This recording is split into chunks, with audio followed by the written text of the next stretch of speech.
Hello and welcome to this Candidates Forum for Ward 4 City Councilor-At-Large. The general municipal election will be held on Tuesday, November 4th for all municipal offices. Mail-in voting and early voting opportunities will also be available. I'm Jen Adams, the news director of Newton News at NewTV, and I will serve as the moderator today. This forum is co-sponsored by the League of Women Voters of Newton and NewTV.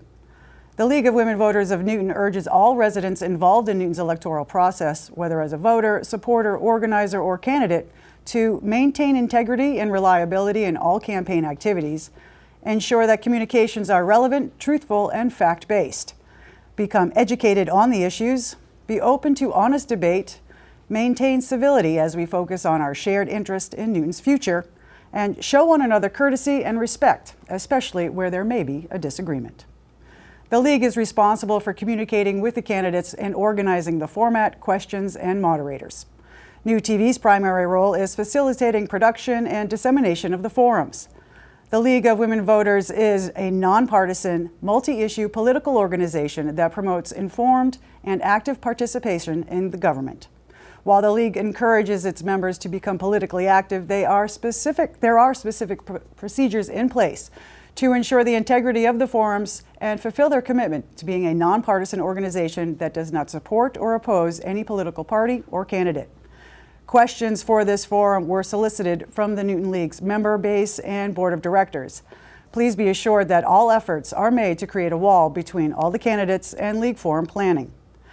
Members actively engaged in candidate campaigns are excluded from forum questions. And now on to our forum. In Newton, there are 2 city councilors per ward elected at large and 1 city councilor per ward elected by voters only in that ward. This forum is for the 2 city councilors at large seats in Ward 4 elected by all voters in Newton. An election is being held because there are more than 2 candidates for this seat, or these 2 seats. The 2 candidates with the most votes after the November election will be the next Ward 4 city councilors at large. The city councilor has the power to make, amend, or repeal city ordinances, approve the city budget, approve the mayor's expenditure of funds, approve land use issues, and confirm the mayor's appointments to Newton's boards and commissions. We will begin by meeting the 3 candidates for the ward city councilor at large in alphabetical order. John Chaimanis, sorry if I said that wrong, has lived in Newton for 13 years and is co-founder and owner of Kendall Sustainable Infrastructure, a clean energy business. Cyrus Dahmubed has lived in Newton for all his life of 32 years and is an architectural and urban design planner. Joshua Krintzman has lived in Newton since 1979 with a few years away for schooling and is the Director of Government Affairs for Boston Medical Center Health System. We will start with a 90-second opening statement from each candidate. Then we will pose the same questions to all candidates that will apply to issues or qualifications for their particular office. Each candidate will have 90 seconds to respond to each question. I, as the moderator, will decide if there is a need for a rebuttal. Rebuttals are 30 seconds for each candidate. Final closing statements will be limited to 1 minute. Now let's go to those opening statements, which will be 90 seconds for each candidate. And we will start with John. John, you have 90 seconds. I'm John Chaimanis, and I love Newton. When I moved here and put down roots, I instinctively got involved. My parents taught me to look for the good in people, to work hard, and to give back. My wife's family has been living in Newton for generations, and the stories around their shared dinner table are about community, giving back, and tradition. I'm an Eagle Scout. I build homes and habitat for humanity. I've been a volunteer teacher, and a year later, I started a school in an inner city neighborhood. When I went to business school, I pivoted and found renewable energy. I've spent the last 20 years of my career fighting climate change, using technology and finance. Today, I run a business, and we employ about a dozen people. We have invested over $500 million into clean energy projects, offsetting the power consumption of roughly 25,000 homes. I live in Auburndale, 3 blocks up from my starter home in Auburndale. I'm a youth sports coach. I'm a volunteer at my church, Sacred Heart and Our Ladies. And I've been working with city councilors and neighbors on issues for years. I'm running because I care. I'm running because I bring a unique skill set of finance and sustainability to the city council, things that would be valuable. I believe the most important issues facing Newton today have to do with maintaining excellent schools, growing local businesses, and dealing with a growing population inside of our constraints. It would be an honor to be your next City Councilor at Large. Thank you, John. Cyrus, you have 90 seconds. Hello, my name is Cyrus Dahmubed, I'm a lifelong Auburndale resident. I love Newton, I love designing solutions, and I want to design solutions for Newton. I graduated from Harvard at the age of 19 and went on to receive my Master of Architecture from Northeastern University in 2018. Since then, I've been working as an architectural and urban designer with a focus on how community engagement can drive smart and caring solutions. At 32, I would be the youngest person on the council. I bring a new voice and a new way of looking at things. So I'm doing this for the kids that I grew up with who cannot afford to live in Newton anymore, many of whom are your kids. So I'm also doing this for you, the parents and grandparents who have to fly or drive 3 to 5 hours just to be with your families. I believe we need to build a Newton that can support young families, seniors looking to downsize without having to leave their communities, and everybody in between. I also believe that doing so will give us the financial basis to be able to support the things that we all love and rely on, like our schools, our public spaces, and our infrastructure. Our economy, our world, and our federal government are changing around us. I have spent my life living and experiencing those changes in Newton. I have the experience to tackle the challenges we face, a clear vision for the future, and an approach based in care and empathy to guide the work. So I'm asking for your vote so that we can build a Newton that we can all love and a Newton that we can all afford. Thank you. Thank you, Cyrus. Josh, you have 90 seconds for your opening statement. Thank you very much, Jen. And I want to thank you for hosting, and I want to thank the League for having this event. You know, at a time when it feels like our democracy is hanging by a thread, organizations like the League of Women Voters make that thread a little bit stronger and exemplify the principles and ideals that I think define America. So thank you. I also want to thank Cyrus and John for running. We've had a lot of people serving this city admirably for a long time, but it's nice to see fresh new faces getting involved. Even if it meant I have to campaign over the summer and the fall, small price to pay to see democracy in action. So as you heard, I'm Josh Krintzman. I grew up here in Newton. I went to Zervis Elementary School. My wife Julie went to Countryside Elementary School. Then the two of us were in the same class at Brown Junior High and Newton South High School. And after law school, we decided to move back to Newton because we wanted to give our kids the same educational opportunities from which we've benefited so tremendously. And so we're here, we're raising our 3 kids here, one of whom has graduated Newton South, and the others who are still involved in the schools. I got involved immediately in the community when we moved back here. I served 4 terms as the president of the Lower Falls Improvement Association. I was a commissioner on the Community Education Commission. I helped found the Riverside Station Neighborhood Coalition, and I was a co-president of the Williams PTO. There are going to be a lot of new faces on the City Council and on the school committee in the next term. So I'm hopeful that we will sprinkle in a little bit of experience. I represent that experience. I am experience that you can count on. Thank you. Thank you very much, Josh. And now we will move on to our first question. And Cyrus, we'll start with you with this one. You'll have 90 seconds to answer it. So here we go. What are your budget priorities, and where do you think the city needs to spend more, and where are opportunities to cut spending, and what are your priorities for infrastructure improvements? Thanks, Jen, for the question. I think that my first budget priority is our schools. We need to be able to fund them. We need to be able to care for our students, care for our teachers, and make sure that they have the physical resources and the classroom resources that they need.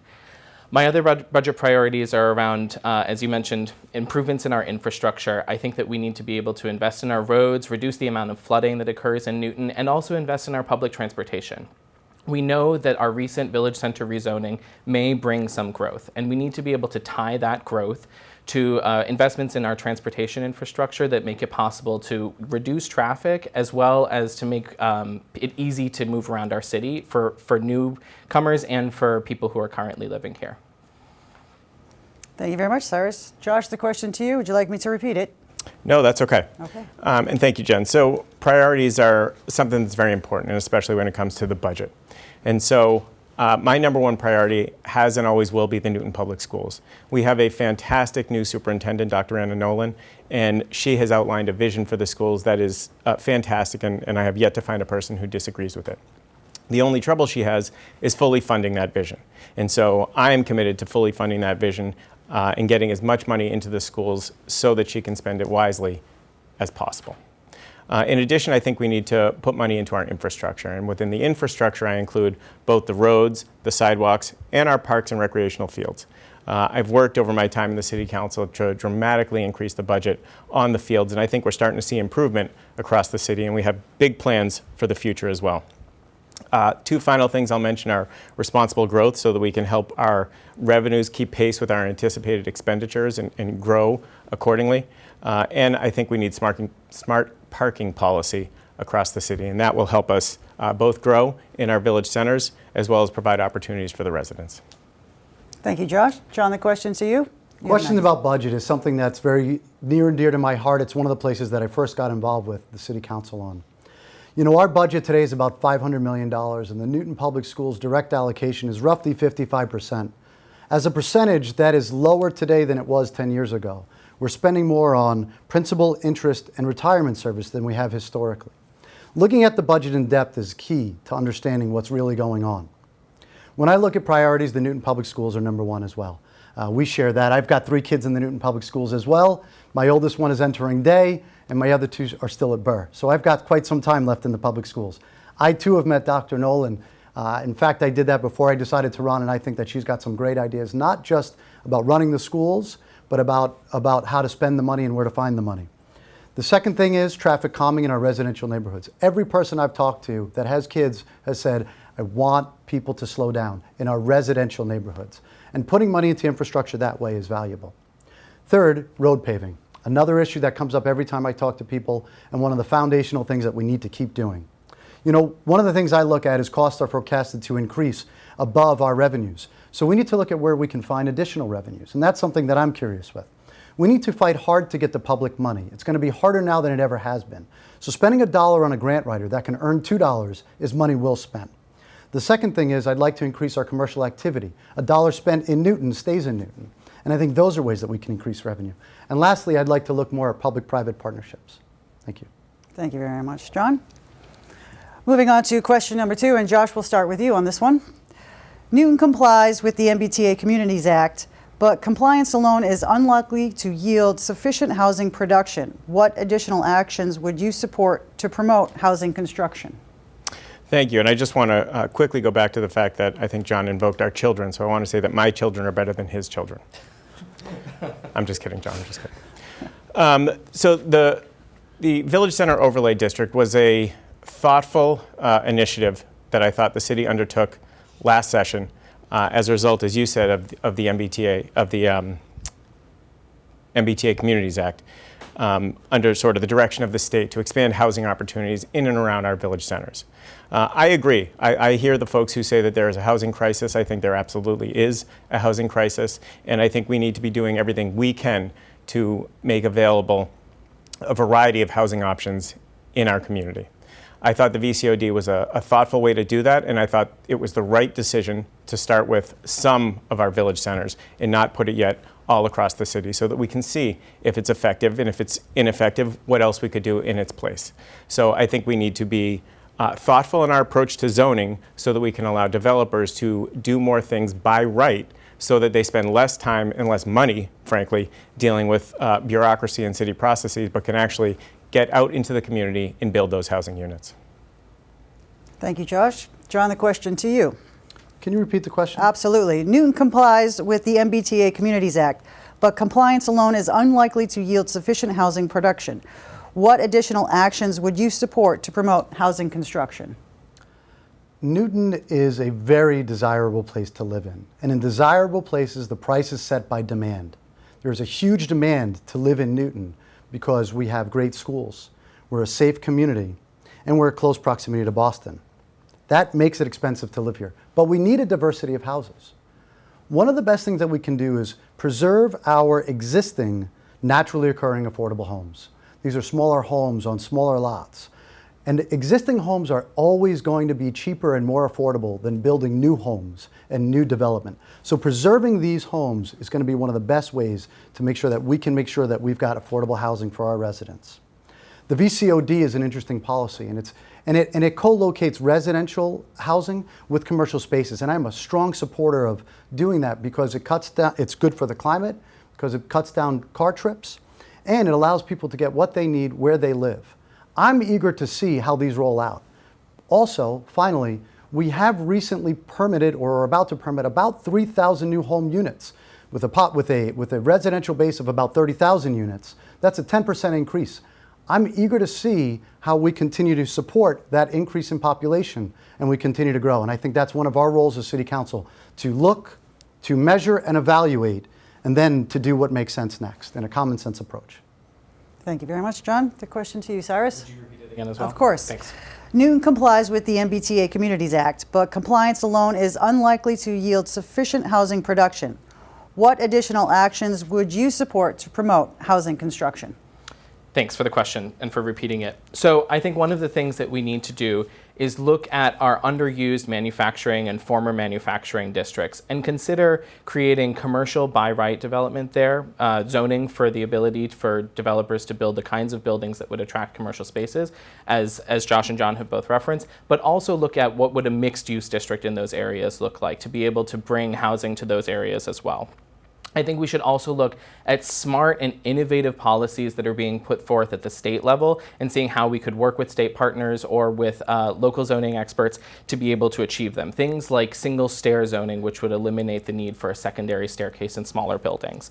We should also consider how, as a city council, we can work with our planning department to improve the predictability of approvals and permitting processes.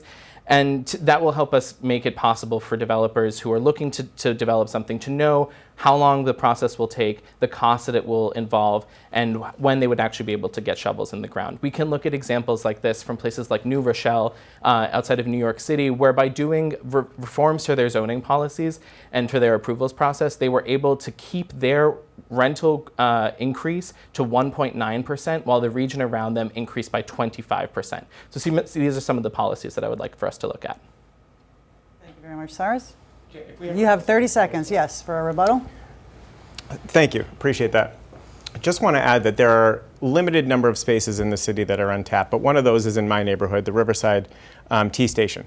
And I've been working since 2006, frankly, when the MBTA initially put out an RFP to lease the land.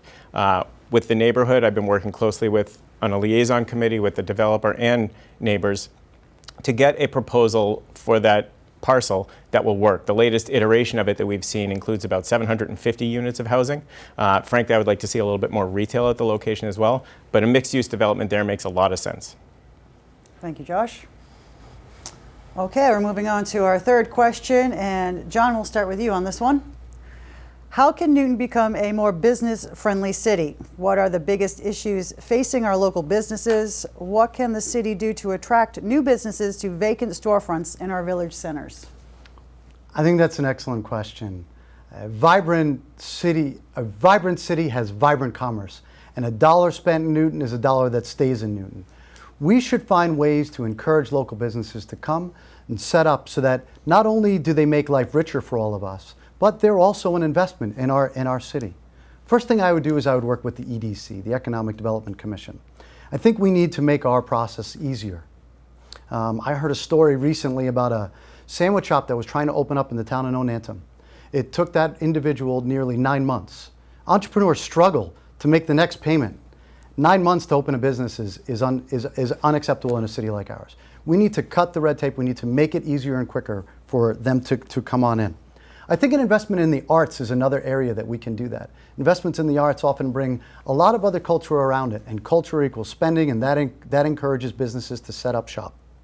Finally, I will look for ways to collaborate with the schools. Our young students are so much far advanced than I was when I was there, and they're all thinking about how they might start business and what they can do. I'd love to see the city propping up students' businesses in our towns and in our village centers. Thank you, John. Cyrus, the question to you. Would you mind repeating it? Not at all. Here we go. How can Newton become a more business-friendly city? What are the biggest issues facing our local businesses, and what can the city do to attract new businesses to vacant storefronts in our village centers? Thanks. So I think that one of the biggest challenge that's facing our businesses is affordability.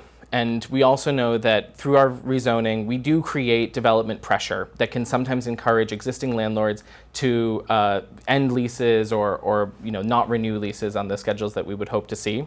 So in addition to the commercial districts that I had just mentioned, I would love to see us implement a small business preservation plan. This is something that I've proposed that would be a first of its kind inclusionary retail program modeled on our inclusionary housing ordinances that would create a way for that would encourage developers to keep small businesses where they are and give those small businesses somewhere to go to during construction periods, and be able to work with our Economic Development Commission to be able to be the sort of go-between to help facilitate businesses as they need to move around and need to find new spaces. So these are some of the things. When we talk about those commercial districts that I mentioned, we do need to be thinking about what does it mean to be able to bring in the kind of investment that we would like to see from large offices and bigger kind of commercial developments. And that means that we need to be able to create the kinds of buildings that big companies need to see. That's called Class A office real estate. So being able to zone for the development specifically of Class A office real estate and eliminate the procedural hurdles to that would be really helpful. Thank you, Cyrus. Josh, the question to you. Great, thank you, Jen. One of the first things that we can do is amend our zoning ordinance. Zoning is not very sexy as far as topics go, but it is very important. And as I've talked about, the Village Center Overlay District, or the VCOD, did that last session. And one of the things it did was it allowed businesses to open with ground floor retail and housing above it by right. Now, if you don't do something by right as a business or even a residential development, you have to go often through a special permit process. That special permit process can be cumbersome. It can be unnecessarily cumbersome. And so we should be looking for ways to tell our developers and our businesses what it is that we as a city want in those locations so that they can do so by right. Now, the second thing I'll mention is flexibility in our zoning. We have looked at new uses as our community and as our society evolves. There are new uses that are not necessarily contemplated in our zoning ordinance. So, for example, we recently modified our zoning ordinance to allow for craft breweries. This was a use that was not previously contemplated, so a craft brewer didn't know whether they could open or, more likely, couldn't open. And then lastly, I want to mention parking requirements. We have in our zoning ordinance mandatory parking requirements for businesses that open, meaning that businesses must construct or make available certain parking. I don't think the city should be in the business of telling businesses how much parking they need. I'd rather listen to the businesses and have them tell us how much parking they need and let them foot the bill for constructing it, not at our direction, but at their choice. Thank you, Josh. All right, moving on to question number 4. And Cyrus, we'll start with you on this one. What would you do to reduce traffic congestion in Newton, both short-term and long-term? Thanks for the question. So I think that to reduce traffic congestion in Newton, all of the studies have shown that we really need to be looking at investments in our public transportation in particular.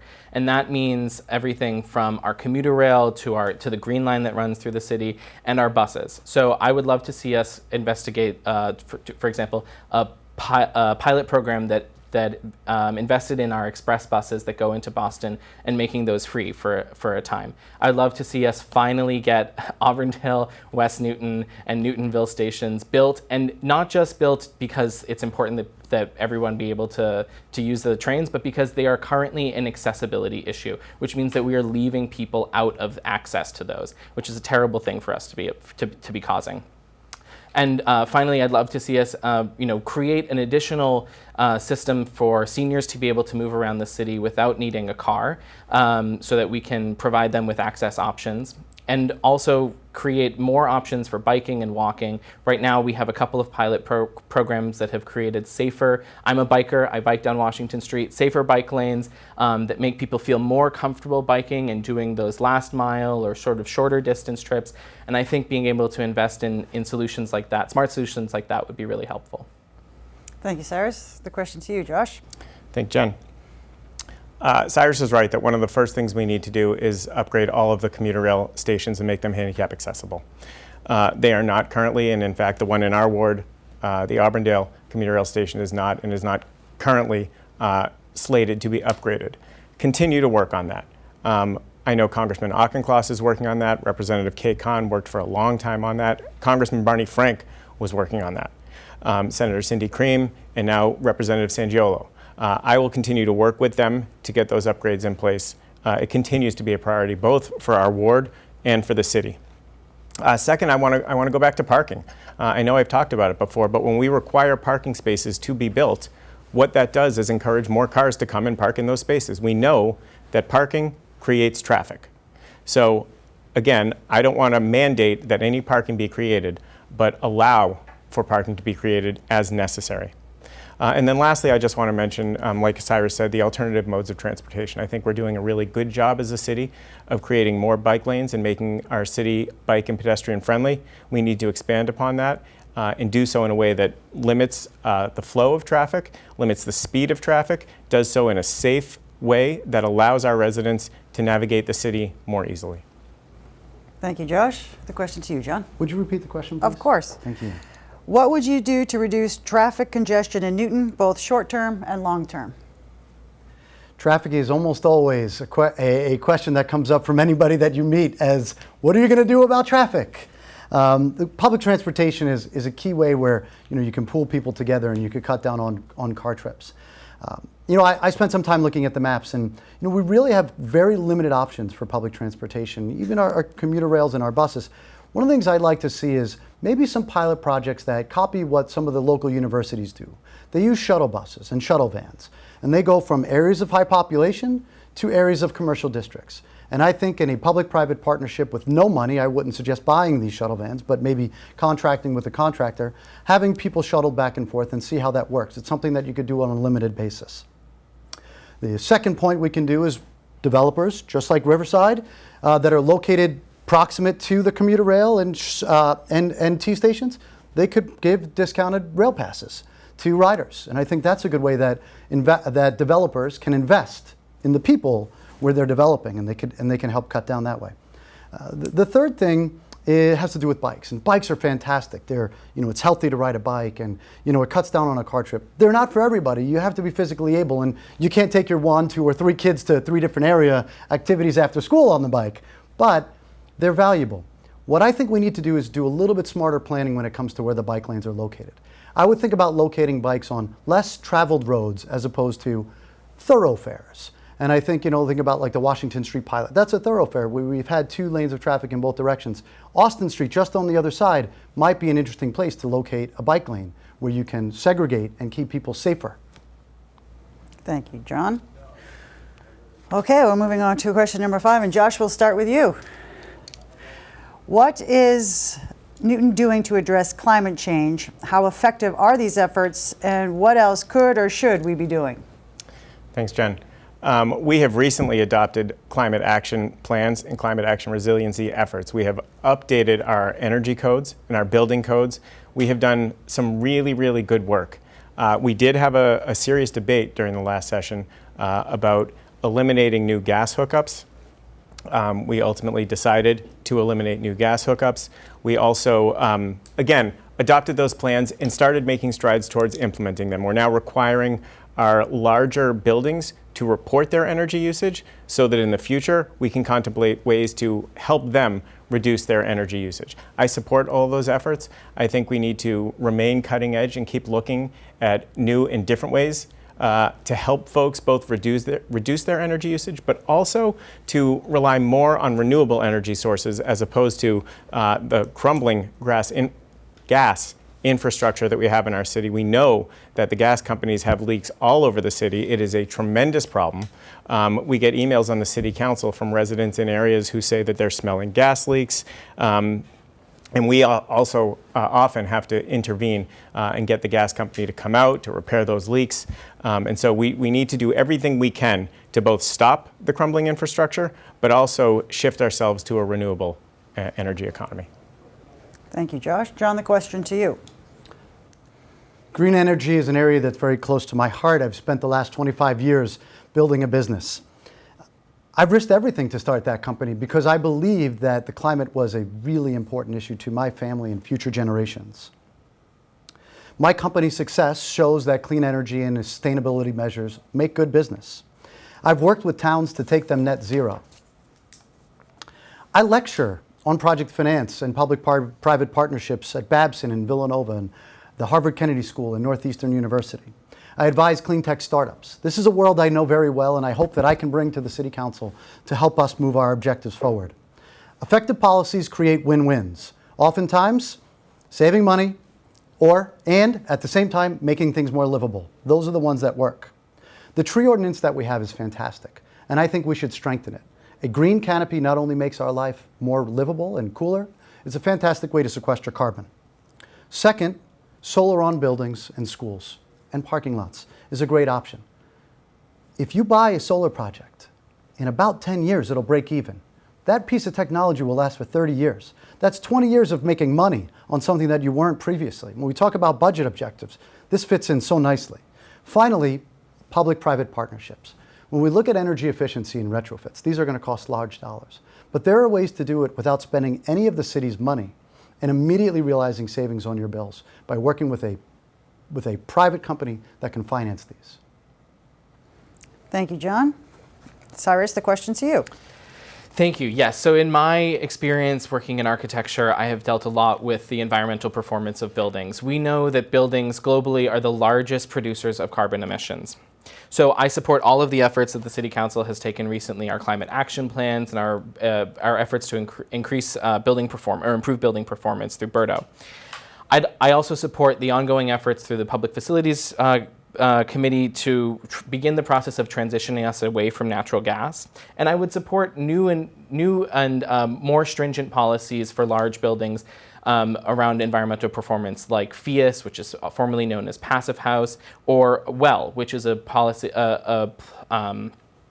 policy that basically improves health and well-being in buildings.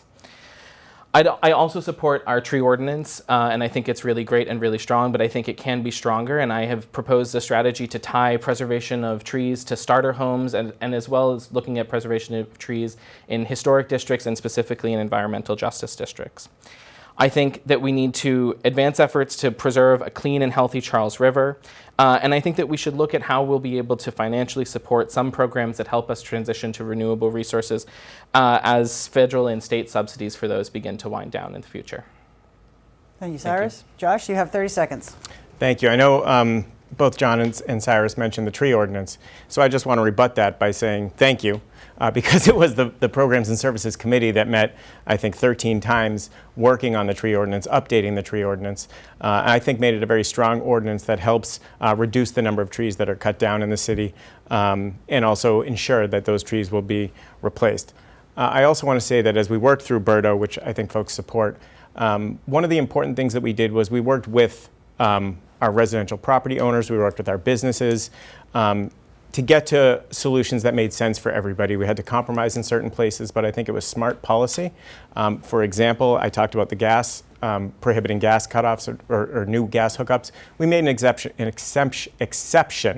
for restaurants, which I think makes sense as well. Thank you, Josh. All right, moving on to our next question, and John, we'll start with you on this one. What is the top issue that you hear from citizens regarding the lack of transparency in our city government? Transparency is so important with government and citizens. It builds trust. The League of Women's Nation, the Newton League of Women's Voters puts together an outstanding report, and they really should be commended upon it. The areas that pop up that sort of come out to me and have come up with others really fall into two main areas. One has to do with the budgets, and two has to do with access in the website. With respect to budgets, the recommendation is that we see budgets down to a department level and that they're accessible in Excel format. The reason for that is so that a residential individual can actually look at the data and manipulate it and try to really understand what's going on rather than the PDF formats that are up there today that are incredibly difficult to work with. The second thing is budgets at a department level. That level of detail is fundamentally what people want to know. The second thing is the access to the website and the information on the website. We have so much information, and I commend our city on putting together a very thorough website, and it's hard to sort through sometimes. My hope is that Google searches and AI can speed that up and help us a little bit, but I'm not looking for an outside source for that. You know, our current mayor and hopefully our future mayor, newsletters have been a fantastic way to communicate. And I'd like to see our future mayor continue to do that. And I would advocate for maybe our city professionals to put together some sort of a newsletter where they talk about what's on the website and where to find it. Sort of a little, you know, here's what you can do and here's what you can learn. I think that would be an interesting thing, and that would be a good thing that would be read by citizens. Thank you, John. Cyrus, the question to you. Thanks. Yeah, I think the issue of transparency is really crucial. And as John mentioned, the League of Women Voters is really to be commended for the spirit of civility and thoughtfulness and informed interaction that it encourages through all of its work, but especially through the transparency report that it recently put out. It highlights that our website is not working for a lot of people. I've occasionally found that the website works great for me. I can find what I need. But I've often also found that I cannot find what I need. And so I think we need to take a really smart and long look at how do we redesign that website and work with all of our city departments to make sure that the information that we need to be providing residents with is there and is available. I also think that clarity in the budget process is something that starts on day one. We need to be communicating about budgets, communicating about priorities, working with the council, the mayor's office, our city departments, our school committee, and our school team to understand the budget priorities earlier on and be able to communicate them out so that everyone can understand them and take a really comprehensive look at them. I also think that while our newsletters that our mayors do and that many of our councilors do are really excellent and they're great if you're on that mailing list, they're not easily accessible to everybody. I think that we should be looking at smarter, bigger, broader solutions like social media interactions, direct-to-camera videos, and the kinds of ways of informing people that get them really engaged so that we can really make sure that people are informed in the ways that they need to be. Thank you, Cyrus. And to you, Josh, the question. Thank you. Well, I'm glad to hear that Cyrus was able to navigate the website effectively, because I've been wondering who the person was that was able to do that. And so now we know. Frankly, no one else is. And so I think one of the things we need to do, I think, as both John and Cyrus have mentioned, is really update the website. It's frustrating for folks who are looking for things on the website, especially residents looking for assistance interacting with a particular department or trying to figure out what an ordinance is or what an ordinance says or what they can do with their property, things like that. And so we have a lot of work to do on our website, and I'm committed to working on that. Two, I want to mention Zoom. So during COVID, we switched our format as a city council and started making our meetings by Zoom, as a lot of people did. And it was sort of one of the silver linings in terms of transparency of COVID that we have now decided to keep those meetings accessible by Zoom so that folks can sit on their couch and Zoom into a meeting and see what's happening at City Hall. Many of us still go to City Hall and still do those meetings, and I think that's wonderful. And I love to see a nice full room of people watching the things that we're doing. But I also appreciate the fact that folks don't now have to take the time to get down to City Hall to be invested. Or if they're traveling, they can still Zoom into one of our meetings and join us. I think that's a fantastic innovation that we've adopted. And then lastly, I will say that the League of Women Voters did do a fantastic study in terms of transparency. And my committee, the Programs and Services Committee, is going to be taking up that study later this year. And I look forward to that as well. Thank you, Josh. All right, moving on to the next question. And Cyrus, we'll start with you on this one. Please explain what diversity, equity, and inclusion means to you. Why are these important to Newton? And what is your vision for ensuring representation of minorities, LGBTQ+, or people with disabilities in Newton's governance structures, including on boards and commissions and as city employees? Thanks for the question, Jen. So in my previous job, I was one of the leaders of our Justice, Equity, Diversity, and Inclusion Initiative, what we called JEDI. And it was an honor and a pleasure to be able to do that work. I have been, through community engagement and through working with the people that supported that effort in our firm and around the city, this has been a passion of mine and something that I've cared about for years, really. I know that the reason that we care about making sure that there is diverse representation at the table is not just because we care about making sure that we're meeting some quota or hitting some number, but it's because diverse experiences at the table bring new and more complex and more rich answers, which helps us arrive at better solutions. So I believe that it is absolutely fundamental that we make sure that there's diverse representation of people across the socioeconomic spectrum, of people of all colors and races, of people, queer people, and of people of different abilities in everything that we do. Boards, commissions, employment, everything. And I would be a champion of that if I'm lucky enough to be elected to the council. Thank you, Cyrus. Josh, the question to you. Thank you. I thought that was a great answer. It's hard to actually add to that, but I will try.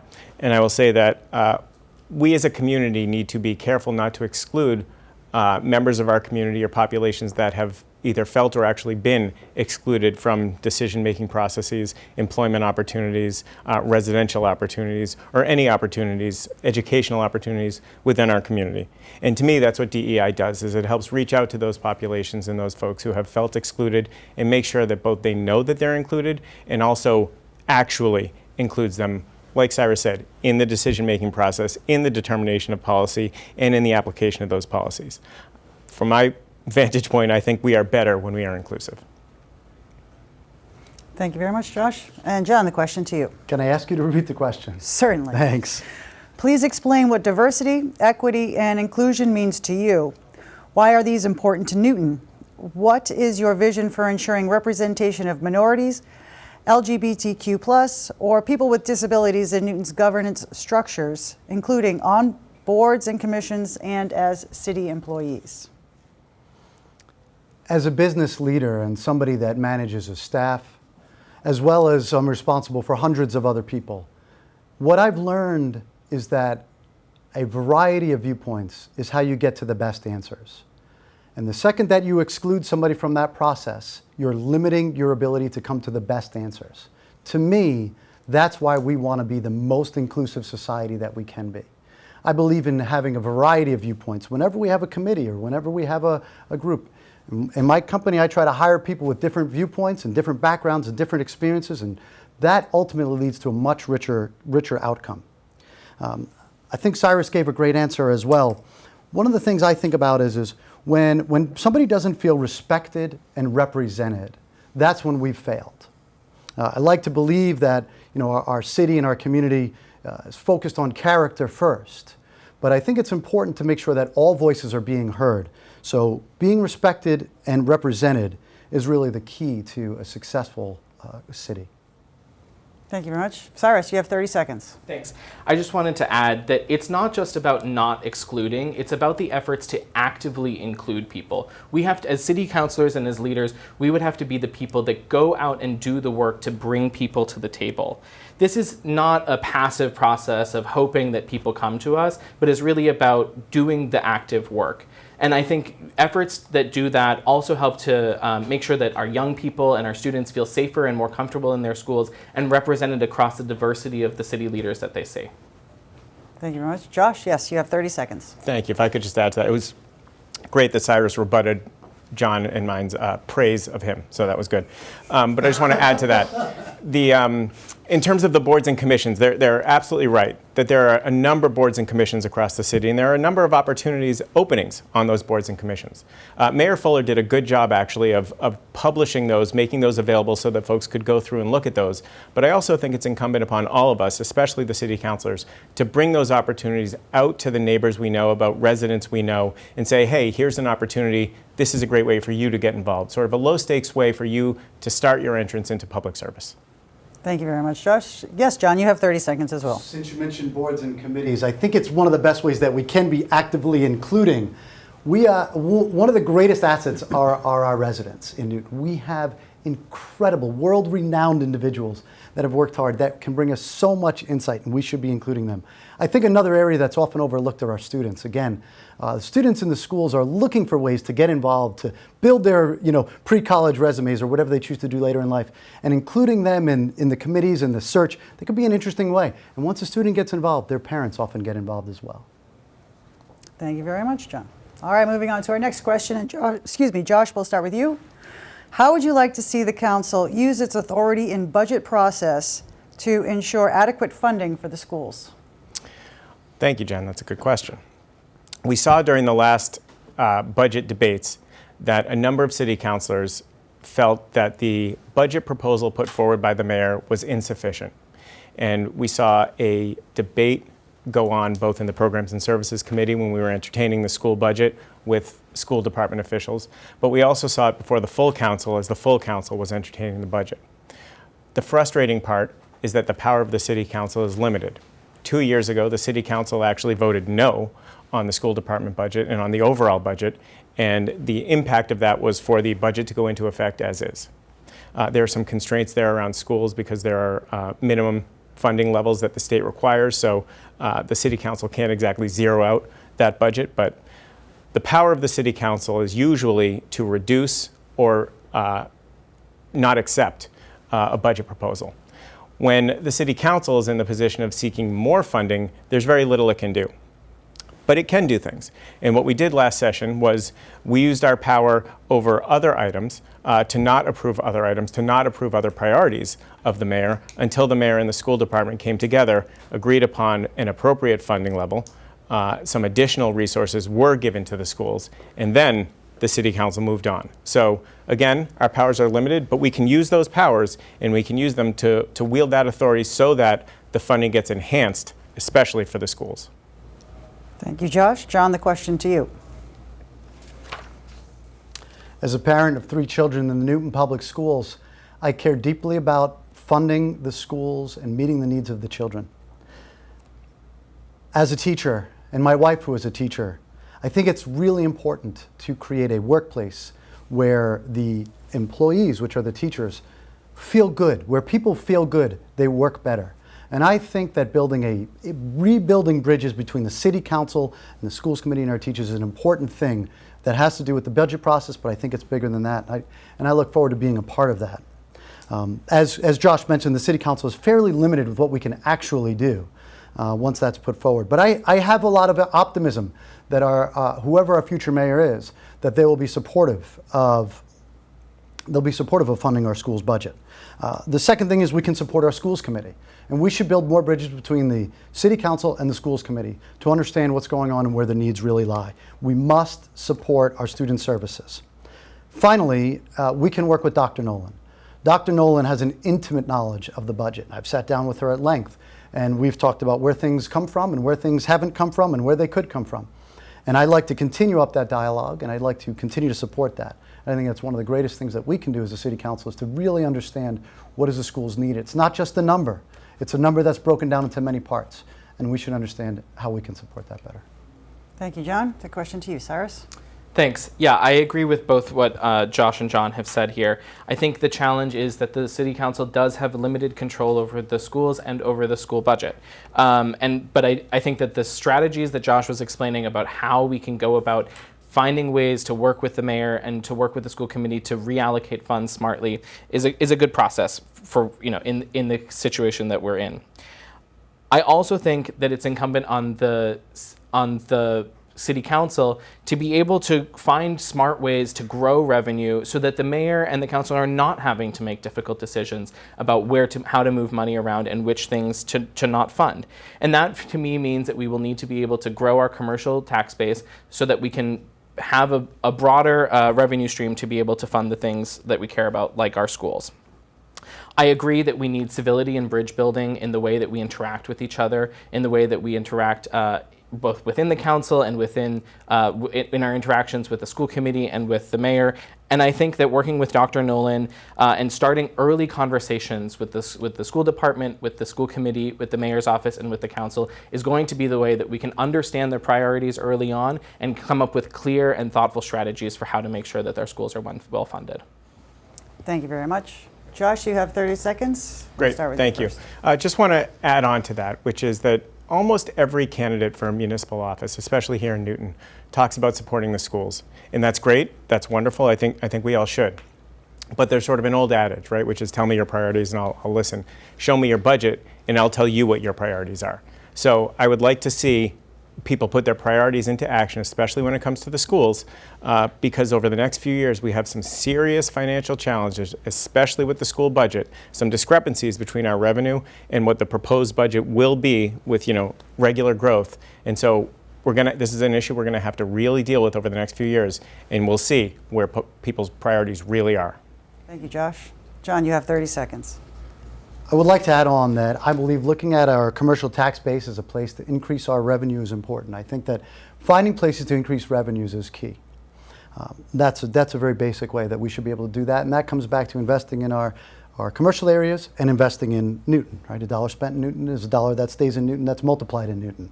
Second thing I would suggest is looking at public-private partnerships. Again, these are areas to find money that isn't currently in the budget, that maybe we're spending elsewhere that we can offset. The third is the school's foundation. It's a very creative way that we can use that was formed recently to augment and to supply additional funds to our schools. And that's a tool that we have at our disposal that we should be looking at how to use more efficiently. Thank you very much. All right, we will now have our last question, and John, we'll start with you on this one. Newton's severe housing shortage is changing the demographics of our city and making it so that our city employees can't afford to live here. The percentage of city employees who are Newton residents has declined steeply. It will be tough to attract and retain the best teachers, first responders, etc., if they have to commute an hour each way to work here. Over the last 10 to 20 years, our land use process has made it difficult to redevelop Newton's poorly used land to address the need for housing. What would you do as a city councilor to ensure more housing gets built to address this crisis? We talked a little bit about affordability before. Newton is desirable, and because Newton is desirable, people want to live here. And people want to live here, the more people that demand housing, the higher the price is going to be. The more new housing that we build, the more expensive it's going to be as well. So we have a challenge with what you say is, how do we make it more affordable at the same time? I've spoken a little bit about these naturally occurring affordable housing options and preventing tear downs. And I think we can be more thoughtful about some of our zoning and ordinances in order to make sure that we can preserve some of these naturally occurring affordable houses. The second thing is that we're looking at our inclusionary zoning ordinance. And we're working on things that don't work there and correcting them. And I think that is one way that we can continue to do it. Finally, we can look at the Affordable Housing Trust. Now, this will increase affordable housing at different price levels. It may or may not address the exact workforce housing that you're talking about, but I think that's fundamental. I also believe that the future of Newton is best when we're diverse and when we have a variety. So it is incumbent upon us to listen to our teachers and to listen to our city workers and ask them what they think would be best in these situations as well. Thank you, John. Cyrus, the question to you. Would you mind repeating it? I know it was long, sorry. Basically, what would you do as a city councilor to ensure more housing gets built to address the crisis of not having teachers or city employees able to live here? Thanks. So I feel this one very personally. I often say I live here and I cannot afford to live here. And I feel it also in my friends. I'm 32 years old. Not one person that I grew up going to Sunday school with or playing Little League with can afford to live here. Recently, I was the cantor at my friend's wedding. She is a public school teacher, a second grade teacher, and her husband is a cop. They live in rural Connecticut where they can afford to live. Their mom lives here. And their mom travels 3 hours a week to go visit her granddaughter. This is a real issue.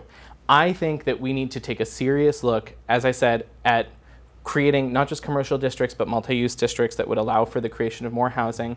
And we also need to be strategic about how we're making it possible for developers to build in the village center zoning that we've completed. That will mean everything from coming up with smart solutions like what I've proposed for our small businesses to working with developers to make sure that they understand how the process will work and how they'll be able to get projects done. This is a real issue. This is not something that is a kind of pie in the sky affordability crisis. It's something that me and my friends are living right now. And I would like to see us be able to solve it as quickly as possible so that we can ensure that our community fabric stays together. We can't have people leaving because they're being priced out of their communities. I support preserving our starter homes, the very few that we have, and finding smart ways to do that. I support building housing in our village center overlay district, and I support finding ways to build housing in other parts of the city as well. Thank you, Cyrus. Josh, the question to you. Thank you, Jen. And I really appreciate the question because I've heard some folks say that they don't believe that there is a housing crisis. And I do believe that there's a housing crisis. But in addition to that, I know that businesses believe that there's a housing crisis. Teachers believe that there's a housing crisis. First responders believe that there's a housing crisis. And so I think that we need to do everything that we can to address that. We talked about developments like Riverside and potentially 750 units of housing. We've talked about different developments, for example, the VCOD, potentially bringing more housing units online. I think John actually said that more housing just means it's more expensive. I disagree with that. I actually think that laws of supply and demand means that as we build more housing, that will put downward pressure on the prices. I don't know that it reduces prices. It's hard to actually reduce prices, but I think they grow at a slower rate when you bring more housing units online. And so I am supportive of different ways to do that.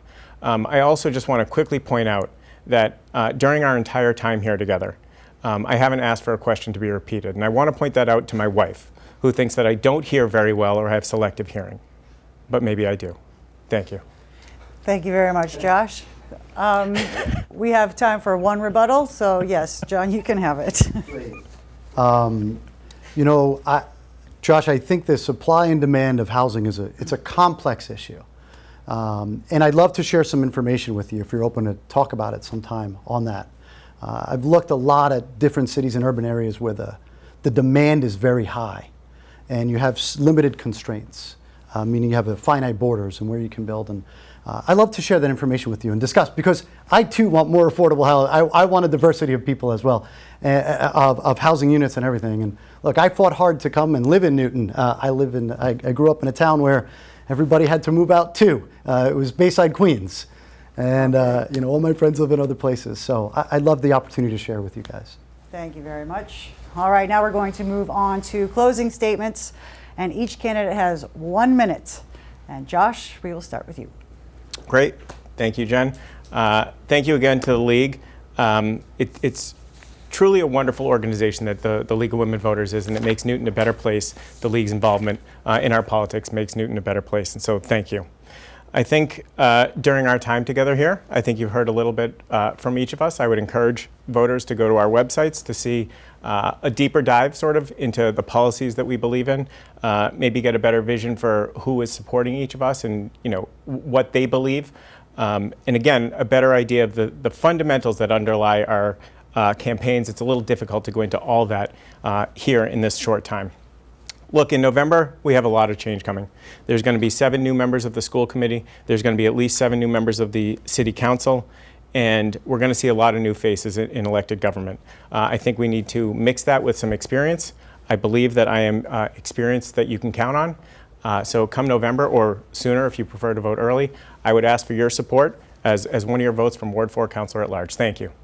Thank you, Josh. Cyrus, you have 1 minute for your closing statement. Well, first, I want to thank the League of Women Voters as well, our hosts here at NewTV, Jen, you as well, and all of you watching for being part of this forum. I also want to thank you, Josh and John, for this thoughtful and civil conversation, and I mean that. I think it is really important that we do this work in this way, and I hope that we'll hold each other to that. I also hope that in this hour I've demonstrated that I have the know-how, the vision, and the care to not just get the important work ahead of us done, but also to do it in a way that we can all be proud of and that can bring us all together. As Josh mentioned, we face real challenges and stark choices ahead, especially in how we will fund the things that we care most about in Newton. I will be your independent voice on the council in facing these challenges. I will listen and answer to you, leaning on my years of community engagement and translating that community engagement into smart civic solutions. I'm asking for your vote so that we can build a Newton we can all love and a Newton that we can all afford. Thank you. Thank you, Cyrus. And John, you have 1 minute for your closing statement. I'd like to also thank the League of Women's Voters and both of you gentlemen. This has really been a pleasure. My father came to America without a high school diploma. It's an honor. It's the honor of my life to stand here in front of you today as I run for City Council. As your City Councilor-at-Large, I commit that I will find creative solutions to our hardest problems. I will bridge divides, and I will plan collaboratively for the future. I've listened and heard my community say that we need a person who cares about our best schools, who responsibly manages our finances, and who can plan for future development with common sense. I stand out, and I represent the interest of a broad and diverse base of people. I'm a first-generation American. I'm the son of a single mother. I'm a business owner. I've fought climate change my whole life. I'm a parent of 3 children in the Newton Public Schools, and I have a track record of serving the common good. If you believe that my experience and ideas resonate with you, I'd ask you for 2 things. 1, tell your neighbors and friends and family about me. And 2, please vote for John Chaimanis before November 4th. On or before November 4th. Thank you, John, and thank you all for participating. Truly appreciate it. I also want to thank NewTV and the League of Women Voters of Newton for providing this opportunity for voters to learn about the candidates. Let me remind the viewers that these 3 candidates are running for Ward 4 City Councilor-At-Large. All voters may vote for 2 of these 3 candidates. The polls will be open from 7 a.m. to 8 p.m. If you will not be able to get to the polls on November 4th, you can vote absentee or early by mail or in person. For further information, including to learn where your polling location is, call the Elections Department at 617-796-1350 or visit the city's website at newtonma.gov/government/elections.